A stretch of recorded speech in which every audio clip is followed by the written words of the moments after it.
The Ford Kuga has been one of the most popular SUVs in Europe for years. Even in Germany, it was able to push the class leader Volkswagen Tiguan several times from the sales throne. To ensure that this will continue to be successful in the future, Ford has given its SUV a modern look and lots of new technology. The Kuga is now also available as a plug-in hybrid. Thanks to the battery pack with a capacity of 14.4 kWh, the Kuga plug-in hybrid can travel up to 56 km on one charge without using the combustion engine. Let's take a closer look. The Ford Kuga's high SUV roofline gives it a decent amount of front headroom, and its interior is wide enough to ensure that you won't be clashing elbows with your passenger. The large cubby at the bottom of the center console is big enough for your mobile phone and wallet, and there are two large cup holders between the front seats, along with a rubber dish for storing change or keys. The central armrest opens to reveal a deep storage bin with a 12-volt socket. The front door pockets are quite narrow, though, and a half-liter bottle of drink is about as much as you can fit in there.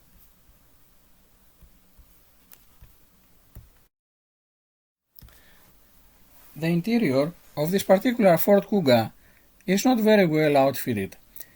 Has a titanium trim level, let's say, or even the highest trim level Vignale. The finish and the quality, it is better than previous Ford models.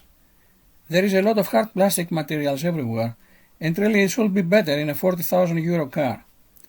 Everything is black and is not looking better than some cars of the A segment, who are half so expensive than this Ford. The infotainment system is Sync 3, which is not the latest from Ford. But the biggest embarrassment is the absence in this car of a backup camera.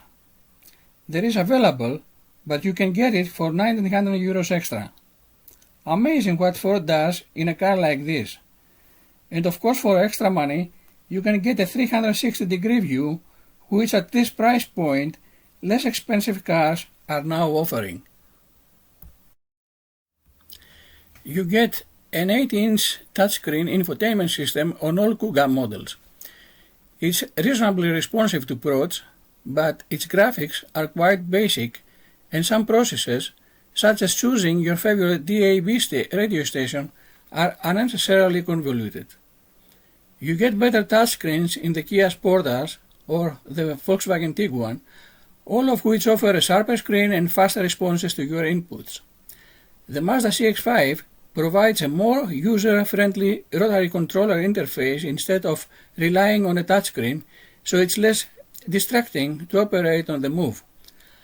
Apple CarPlay Android Auto smartphone mirroring is included with all Kugas, allowing you to operate phone apps for music, sat-nav, and other functions through the car's touchscreen. Upgrading to Titanium Edition trim gets you a B&O premium sound system with 10 speakers and 575 watts of power, which sounds pretty punchy. The rest of the dashboard is easy to use with big buttons to control the climate control and other important features.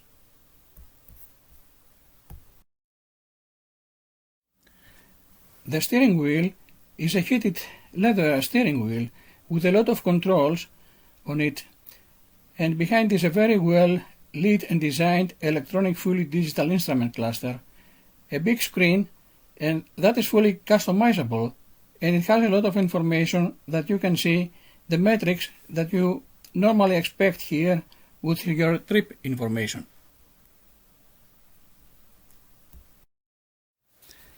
In the higher trim levels, there is a head-up display that mimics some of the information that you can see just a few centimeters below in the instrument cluster, but it is actually not absolutely necessary. The center console is very simple and well laid out, a nice big cubby, up front down in the lower part, a place to put your phone and charge it with a wireless charger, two USB ports, both kinds, and a 12-volt socket, cup holders off to the side, and in the center a knob gear selector who is not everybody's like, but it does work well. The drive mode selector buttons are handled to the rear of that. Storage in the center console actually is quite generous for this class. The seats are not power adjustable on this car, another proof that the price policy of Ford is somehow not understandable. And one more absence are the not ventilated seats. Another faux pas here is that it can take some work to get yourself a comfortable spot in the seats, and there is somehow a lack of adjustability in comparison with the competitors from Japan and Korea. It is worth nothing that these seats are on the firmer side.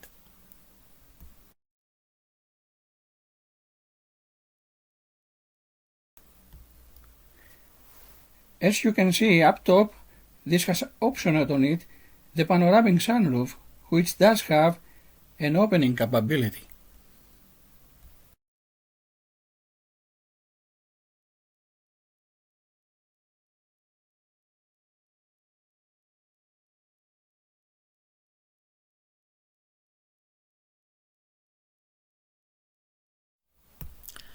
Space in the back of the Kuga is generous, with more room than you will find in the competitors. In fact, only the expansive Honda CRV and the Kodiaq rival it for rear space at this price. Two tall adults will have no problem getting comfortable in the back seats, and a third occupant between them should have enough head and legroom, although the middle seat is slightly raised. All Kuga models have reclinable rear seats that can slide forwards or backwards, so you can prioritize boot space or passenger's knee room, depending on your needs. They are also heated if you pay more money for the Vignale or ST line trim levels. Finding a comfortable spot back here was a little on the difficult side, because this is a very short cushion and it's firm, and sitting height just makes you feel like you are just not in a natural sitting position. That's because this has a higher floorboard, because the hybrid battery rests under the floor here, and they had to sort of repackage things to make that fit down in there. I've got plenty of legroom and plenty of headroom, as well even with a panoramic sunroof, and it does add a lot of atmosphere back here, very airy and very spacious.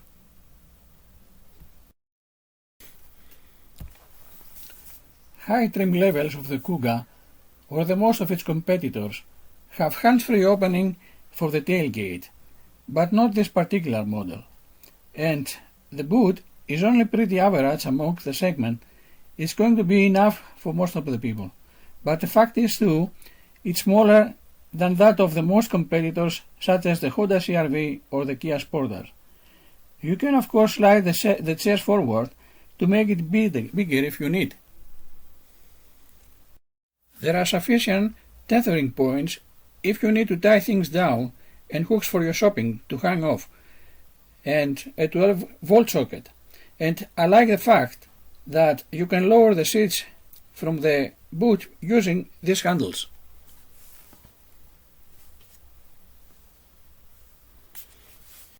The thin low cover seems like a good solution, because when you remove it, it doesn't take up any space in the boot, but the problem is that it doesn't fit particularly well.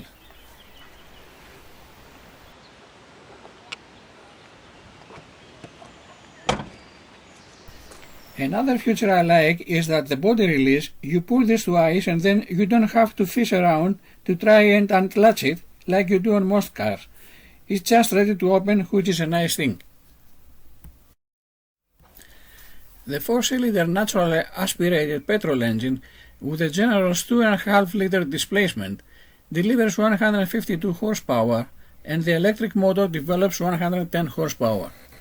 The resulting system output is 225 horsepower, depending on the energy requirement, power output, charge level of the battery, and activated drive program. the system enables the operation in fully electric mode as well as in hybrid mode. This allows the driver to prioritize electric driving, increase driving dynamics through the combined drive of preferred internal combustion engine driving. With the function EV later can increase the electric range for certain route sections are safe, for example for designated environmental zones. With the functions EV charging, the battery is added to the internal combustion engine charged, which is very inefficient. The Kuga plug-in in hybrid starts primarily in electric mode, provided that the general conditions regarding battery state of charge and temperature are appropriate. The hybrid drive ensures despite the carb weight of almost 1.9 ton for decent acceleration values.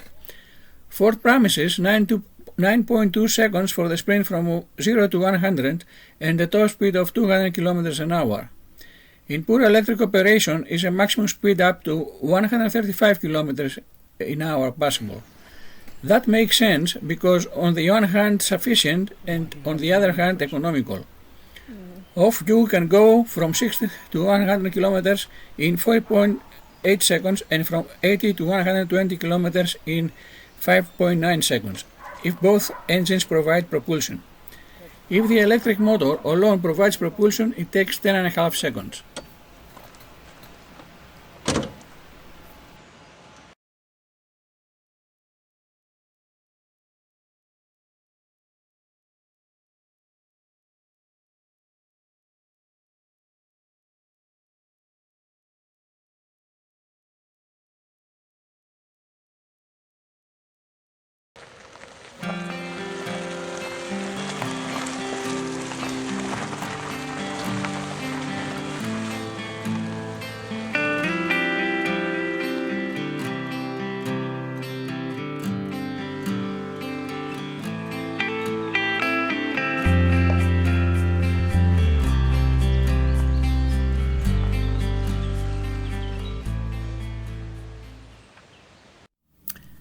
Let's take it for a drive and see how it does.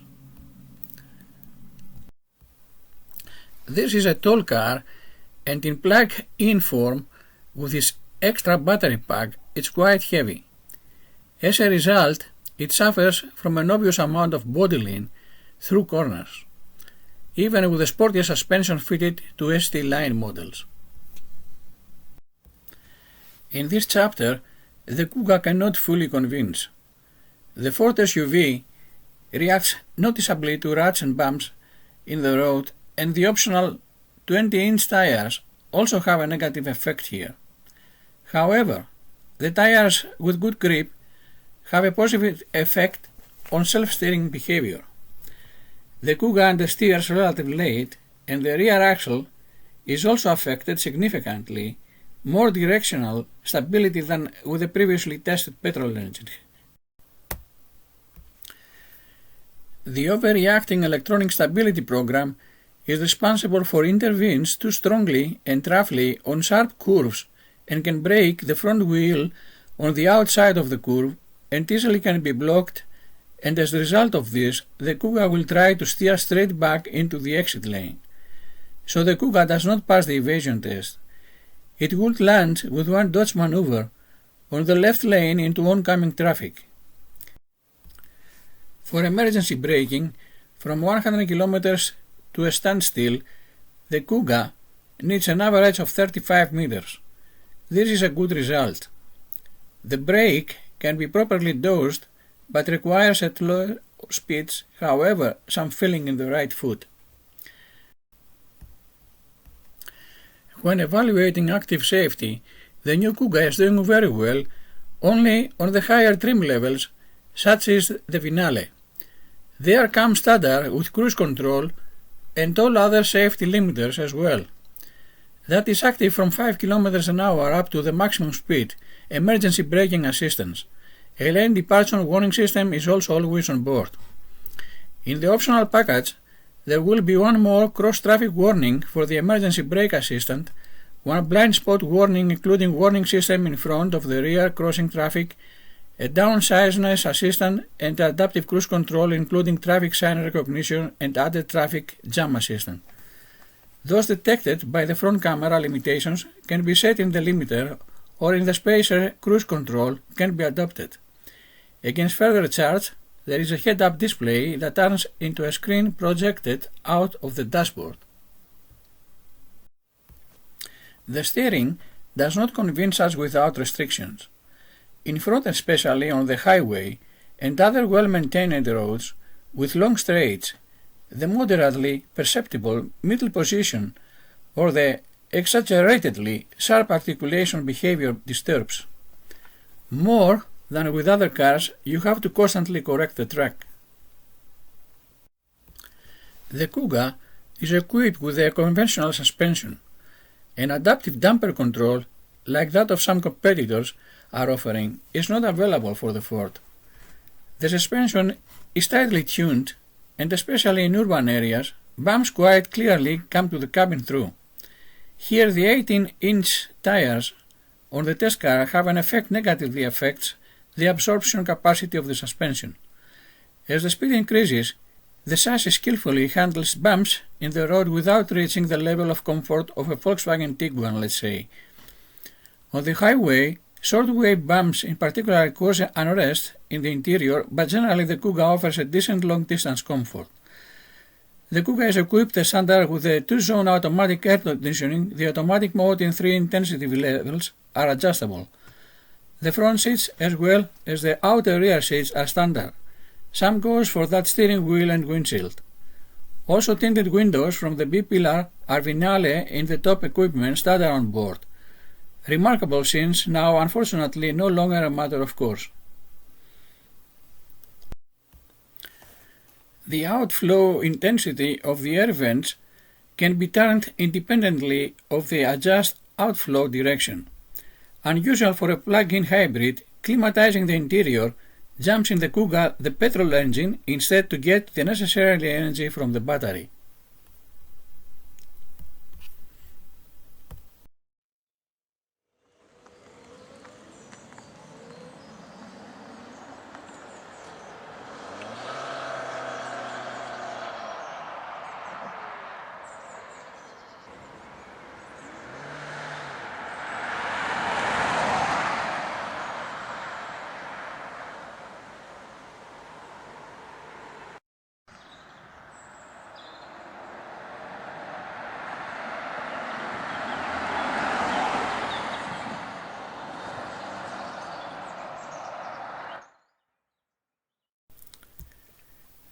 The plug-in Kuga doesn't actually fill the expectations of a new car.